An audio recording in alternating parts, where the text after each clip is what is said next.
Hello guys, രാവിലെ ഒന്ന് തലസ്ഥാനം വരെ പോകാൻ വേണ്ടി റെയിൽവേ സ്റ്റേഷനിൽ വന്ന് നിൽക്കുക. 6 മണിക്ക് വരേണ്ട ട്രെയിൻ വന്നത് 6:30. അങ്ങനെ ട്രെയിനിൻ്റെ അകത്ത് കയറിയിരുന്നു. കുറച്ച് കഴിഞ്ഞപ്പോൾ വിൻഡോ സീറ്റ് കിട്ടി. അങ്ങനെ പുറത്തോട്ട് നോക്കിയിരുന്ന് ഭംഗിയൊക്കെ ആസ്വദിച്ചപ്പോഴത്തേക്കും സ്ഥലം എത്തി. പിന്നെ ഞങ്ങളൊരു ബസ് പിടിച്ച് സ്ഥലത്തോട്ട് പോയിക്കൊണ്ടിരിക്കുകയാണ്. അപ്പം ഞാൻ പറഞ്ഞു തന്നത് ഈ സ്ഥലത്തിൻ്റെ കാര്യമാണ്. ചന്ദ്രശേഖരൻ നായർ സ്റ്റേഡിയം. ഒരു അത്ലറ്റിക് മീറ്റിന് പങ്കെടുക്കാൻ വേണ്ടിയിട്ടാണ് വന്നത്. ഈവൻ്റ് ഉച്ചയ്ക്കായിരുന്നു, പക്ഷെ രാവിലെ എത്തിയായിരുന്നു. പിന്നെ ഫുഡൊക്കെ കഴിച്ചു കഴിഞ്ഞപ്പോഴത്തേക്കും ടൈമായി. പിന്നെ റെഡി ആയിട്ട് ഈവൻറ്റ് നടക്കുന്നിടത്തോട്ട് പോയി. ഈവൻറ്റ് നടക്കുന്നത് വേറൊരു സ്റ്റേഡിയത്തിലായിരുന്നു. പിന്നെ അതൊക്കെ കഴിഞ്ഞ് ഞങ്ങളിതാ തിരിച്ച് പൊയ്ക്കൊണ്ടിരിക്കുകയായിരുന്നു.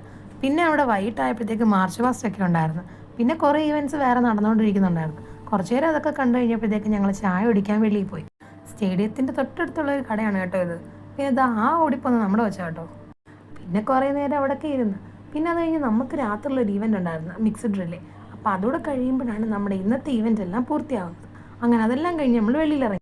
റൂം തപ്പിയുള്ളൊരു നടത്തിയായിരുന്നു കേട്ടോ ഇത്. പോകുന്ന വഴി കേരള നിയമസഭ കണ്ട്. പിന്നെ ഒരു തട്ടുകടയിൽ കയറി ഫുഡ് കഴിച്ച്. എല്ലാ ഐറ്റംസിൻ്റെയും റേറ്റ് 10 കണ്ടപ്പോൾ ഞങ്ങൾ നാല് തരത്തിലുള്ള ഫുഡാണ് മേടിച്ചത്. അങ്ങനെ പിന്നെ ബസ് കയറാനായിട്ട് നിൽക്കുക. അതിൻ്റെ ഇടയ്ക്ക് സെക്രട്ടേറിയറ്റൊക്കെ കണ്ട്. അങ്ങനെ റൂം എത്താറായി. ക്രിസ്മസ് ഒക്കെ ആയതുകൊണ്ട് എല്ലായിടത്തും ലൈറ്റൊക്കെ ഇട്ട് റൂമിൽ നിന്ന് കാണാനാണെങ്കിൽ അടിപൊളിയായിരുന്നു ഗൈസ്. അപ്പോൾ ഇന്ന് അത്രയേ ഉള്ളൂ. ബൈ.